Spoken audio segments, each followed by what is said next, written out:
Well आज की सबसे बड़ी खबर आ रही है यूएस चाइना मीटिंग की। और अब मेरे साथ ऐसे ही चैनल पे बने रहे तो मैं आपको सब कुछ इस वीडियो में बताने वाला हूँ।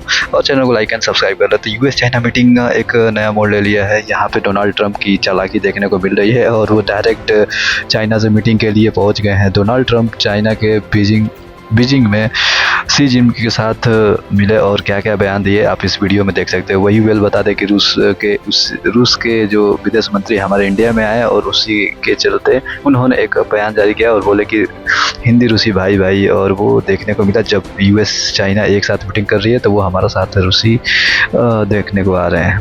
तो वेल हम इस वीडियो में बात करेंगे क्या ये पॉलिटिक्स कहाँ पे जा रहा है। वेल मोदी जी इसको हल्के में नहीं लेंगे और उन्होंने पहले ही आगाह कर दिया है कि इंडिया पे कोई क्राइसिस, इकोनॉमिक क्राइसिस आने वाला है, तभी ये मीटिंग हो पा रही है। जियोपॉलिटिक्स में क्या हो रहा है तभी उन्होंने वो बातें कही थी सोना कम रेट करने के लिए। और ये देखिए यहाँ पे कि इनका बहुत ही भव्य स्वागत किया गया है चाइना में और इन इकोनॉमिक पे बहुत सारी बातें की गई है। तो वेल हम बता सकते हैं कि जो ट्रंप है ना, ट्रंप एक बहुत ही शातिर इंसान है। वर्ल्ड में खुद ही वो वॉर करा के पूरे वर्ल्ड में तेल क्राइसिस हो चुका है और उसके बदले में यहाँ पे देखा जाए तो इंडिया पर काफ़ी असर पड़ रहा है। उसी ऑफिशियल के साथ मोदी जी ने बहुत सारी बातें भी करी है और वो चाहते हैं इस संकट बहुत बड़ा आने वाला है तो उसके चलते संबोधन भी किए। ईरान पे जो तेल का क्राइसिस, ईरान वॉर के चलते जो ऑयल क्राइसिस हो रहे हैं उसका डायरेक्ट इम्पैक्ट इंडिया पे पड़ रहे हैं। गैस पे लेके चाहे कोई भी स्ट्रैटेजी की बात करें तो वही मोदी जी चुप नहीं है।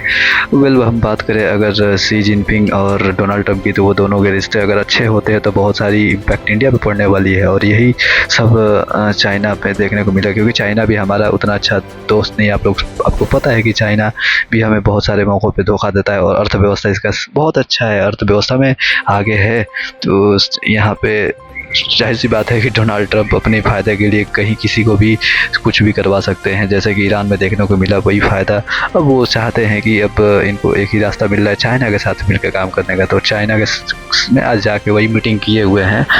वेल हम बता दें आपको कि चाइना बहुत ही बड़ी अर्थव्यवस्था है और इनको पता है कि डोनाल्ड ट्रंप की इनके साथ चाइना के साथ मिलकर काम करने में जो इंडिया पे भी असर होगा वो देखने लायक मिलेगा। वही वेल हम बता दें कि यूएस पिछले ईरान वॉर में भी पाकिस्तान को भी बढ़ावा दिया था, पाकिस्तान के साथ दोस्ती करी थी। वेल हम मोदी जी की बात करें तो मोदी जी हमें लगातार ये बात समझाने की कोशिश कर रहे हैं और बता रहे हैं कि हमें एकजुट साथ रहना होगा क्योंकि जो भी क्राइसिस आएगा उसके साथ हमें मिल के लड़ना होगा। इसलिए वर्ल्ड इकोनॉमी पे जो इम्पैक्ट पड़ने वाला है इंडिया पे थोड़ा सा असर तो दिखेगा ही। वेल हम बात बता दें तो वही चाइना एक तरफ उसकी स्ट्रैटेजी क्या रहती है इंडिया के खिलाफ, वो अमेरिका के साथ मिल सकता है और अमेरिका के साथ मिल के अपने प्रोग्राम्स जो भी है वो थोड़ा सा आगे कर सकता है। वेल इंडिया में वही मोदी जी हर अपने लोकल फॉर वोकल का जो आवाज़ दिया था यूज़ करने के लिए वो कुछ ऐसा नहीं था, कुछ सोच समझ के ही दिया होगा। इसलिए हम यहाँ पे थोड़ा एक साथ जुट के खड़े होना चाहिए। वेल हम अगर बात बता दें तो इंडिया में रिलेशन थोड़ा सा, अगर यूएस चाइना का रिलेशन अच्छा होता है तो इंडिया में इम्पैक्ट पड़ेगा उसका और वो डायरेक्ट ग्लोबल इकॉनमी पे इम्पैक्ट पड़ेगा। वही बात बता दें तो ग्रेट निकोबार प्रोजेक्ट की बात चल रही है जो हमारी, तो ग्रेट निकोबार प्रोजेक्ट हमारे लिए फ़ायदेमंद होगी और इससे ऑयल के संकट में थोड़ा सा फ़ायदा देखने को मिलेगा। वही चाइना नहीं चाहेगा कि इसको करवाना चाहे क्योंकि ग्रेट निकोबार प्रोजेक्ट हमारे लिए फ़ायदेमंद है। वेल वही बात बता दें तो रशिया हमारा एक भाई के जैसा है, वो हमेशा साथ देता है। तो आप ऐसे ही मेरे साथ वीडियो में बने रहे। आज देख सकते हैं कि वही जयशंकर लगातार विदेश घूम के हमारे रिश्ते मजबूत करने पे हैं। तो वही आज रूस के जो विदेश मंत्री है आज हमारे यहाँ विजिट किए और बहुत सारी बातें की ऑयल क्राइसिस के ऊपर की। ऑयल की पूर्ति हम पूरी करेंगे और हमारे साथ मिलकर काम करने के लिए हमेशा रेडी रहते हैं। तो हम, और उन्होंने आज एक मजाकिया अंदाज में भी बोला कि हिंदी रूसी भाई भाई और राजकुमार जो एक्टर हैं उनके ऊपर भी बहुत सारी बातें करी हैं। तो वेल ये बहुत ही अच्छा रिलेशन माना जा रहा है रूस और भारत के ऊपर। तो हम बता दें आपको कि एक बार कि अगर यूएस चाइना रिलेशन स्ट्रांग होता है तो इस पर बेस क्या इम्पैक्ट हो सकता है। तो देखिए सबसे पहला इम्पैक्ट क्या होगा इंडिया के ऊपर। तो अगर यूएस चाइना बढ़िया रिलेशन जाता है और उसमें तो आप जानते हैं कि वैसे ना दुनिया की 2 सबसे बड़ी इकोनॉमिक्स है। इकोनॉमिक्स में इसमें क्या है कि दोनों बीच के बीच टैरिफ, सप्लाई चेन और टैक्स रेस्ट्रिक्शन पर टेंशन हो जाएगी। और इस मीटिंग का बड़ा एम है ट्रेड वॉर को कंट्रोल करना, जो कि दोनों देश के पास काबिलियत है।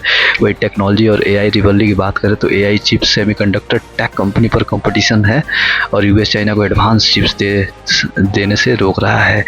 वही चाइना अब इस मीटिंग में बात करेगा उसको लेने के लिए। China rare earth material control करता है, इसलिए दोनों फ्यूचर टेक डोमिनेंस पर बात कर रहे हैं। ईरान वॉर और ग्लोबल एनर्जी क्राइसिस पे अगर बात करें तो अभी भी ईरान कॉन्फ्लिक्ट की वजह से ऑयल सप्लाई और shipping root Hormuz, straight of Hormuz से टेंशन वाली बात है। तो वही यूएस चाहता है कि चाइना मदद करे और सिचुएशन स्टेबलाइज करे। बट देखिए इस पर भारत पर क्या असर पड़ सकता है, तो मैं आपको बता दूं कि ट्रेड और इकोनॉमी पर असर डायरेक्ट पड़ सकता है भारत पर, और इंडिया को एक्सपोर्ट में कंपटीशन पड़ सकता है क्योंकि इंडिया भी अर्थव्यवस्था में बहुत आगे है।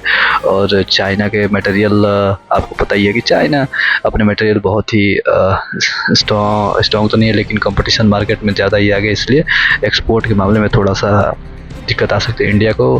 अगर रिलेशन की बात करें तो टेक्नोलॉजी सेक्टर में भी दिक्कत आ सकती है। इंडिया इस राइवलरी का फ़ायदा नहीं उठा पाएगा। अगर यूएस चाइना रिलेशनशिप इम्प्रूव होता है तो इंडिया पर प्रेशर आ सकता है बैलेंस करने का।